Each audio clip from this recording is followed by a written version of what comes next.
आप सभी का हमारे YouTube चैनल पर स्वागत करता हूँ। आज की वीडियो में हम अपने धार्मिक पुस्तक भगवत गीता को शुरू करने जा रहे हैं।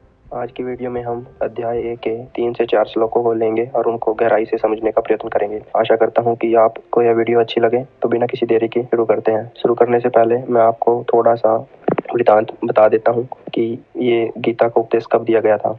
भगवत गीता का उपदेश एक ही वंश के दो परिवारों के चचेरे भाइयों कौरवों और पांडवों के मध्य हुए महाभारत के युद्ध की रणभूमि पर दिया गया।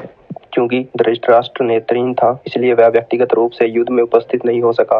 अतः संजय उसे युद्धभूमि पर घट रही सभी घटनाओं का पूर्ण सजीव विवरण सुना रहा था। संजय महाभारत के प्रख्यात रचयिता वेदव्यास का शिष्य था। ऋषि वेदव्यास ऐसी चमत्कारी शक्ति से संपन्न थे जिससे वह दूर दूर तक घट रही घटनाओं को प्रत्यक्ष रूप से देखने में समर्थ थे। अपने गुरु की अनुकंपा से संजय ने भी दूरदृष्टि की दिव्य चमत्कारी शक्तियां प्राप्त कर ली थी। इस प्रकार से वह युद्ध भूमि में घटित सभी घटनाओं को दूर से देख सकता था और धृतराष्ट्र को बता सकता था।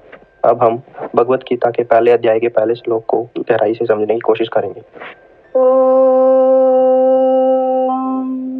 अथ प्रथमोऽध्यायः अर्जुन विषाद योगः। धृतराष्ट्र उवाच धर्मक्षेत्रे कुरुक्षेत्रे समवेतायुयुत्सवः मामका पाण्डवाश्चैव किमकुर्वत संजय। तो मित्रों, इसका हिंदी में अनुवाद है। धृतराष्ट्र ने कहा, हे संजय, कुरुक्षेत्र की पवित्र भूमि पर युद्ध करने की इच्छा से एकत्रित होने के पश्चात मेरे और पांडु पुत्रों ने क्या किया। आइए इस श्लोक को थोड़ी और गहराई से समझने का प्रयत्न करते हैं। जैसा कि आप सभी जानते हैं कि राजा धृतराष्ट्र जन्म से नेत्रहीन होने के कारण आध्यात्मिक ज्ञान से भी वंचित था। अपने पुत्रों के प्रति अथाह मोह के कारण वह सत्यपथच्युत हो गया था और पांडवों के न्यायोचित राज्याधिकार को हड़पना चाहता था। अपने भतीजे पांडव पुत्रों के प्रति उसने जो अन्याय किया था उसका भली भांति बोध था। इसी अपराध बोध के कारण वह युद्ध के प्रारंभ परिणाम से के संबंधित में चिंतित था। इसलिए धृतराष्ट्र संजय से कुरुक्षेत्र की युद्ध भूमि जहाँ युद्ध होने वाला था की सभी घटनाओं की जानकारी ले रहा था। इस श्लोक में धृतराष्ट्र ने संजय से यह प्रश्न पूछा कि उसके और पांडव पुत्रों ने युद्ध भूमि में एकत्र होने के पश्चात क्या किया। अब यह एकदम स्पष्ट था कि वो युद्ध भूमि के केवल युद्ध करने के उद्देश्य के लिए एकत्रित हुए थे, इसलिए यह स्वाभाविक था कि वो युद्ध करेंगे। धृतराष्ट्र को ऐसा प्रश्न करने की आवश्यकता क्यों पड़ी कि उन्होंने युद्ध भूमि में क्या किया। धृतराष्ट्र द्वारा धर्मक्षेत्र धर्मभूमि शब्द का प्रयोग करने से उसकी आशंका का पता चलता है। कुरुक्षेत्र पवित्र भूमि थी।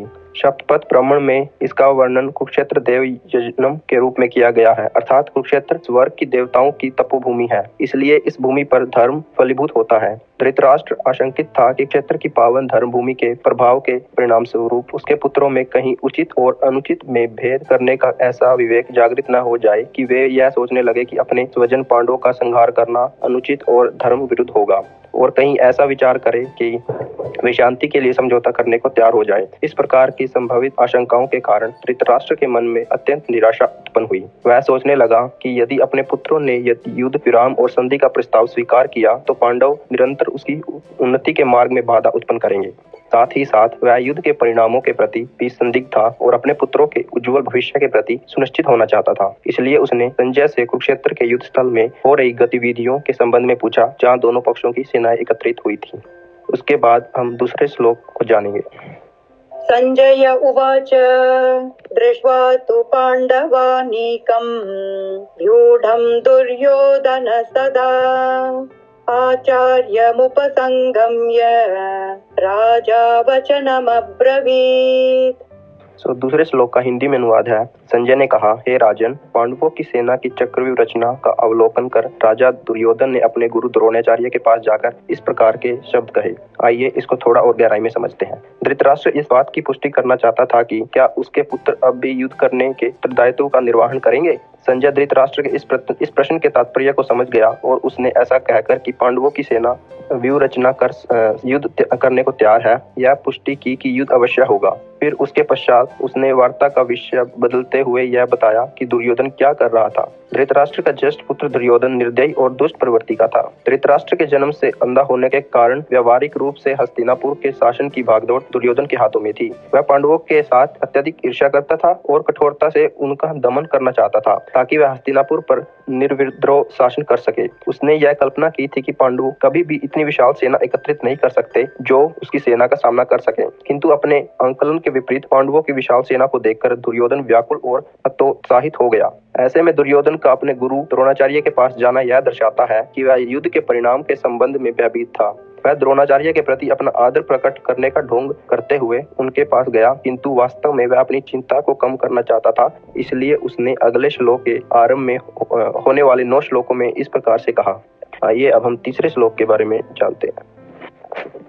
पश्येतां पाण्डुपुत्राणाम् आचार्य महतीं च मूं व्यूढां द्रुपदपुत्रेण तव शिष्येण धीमता। इसका हिंदी में अनुवाद यह है कि दुर्योधन ने कहा, पूज्य आचार्य, पांडु पुत्रों की विशाल सेना का अवलोकन करें, जिसे आपके द्वारा प्रशिक्षित बुद्धिमान शिष्य द्रुपद के पुत्र ने कुशलता पूर्वक युद्ध करने के लिए सुव्यवस्थित किया है।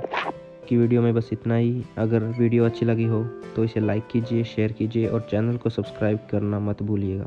तब तक के लिए जय श्री हरि।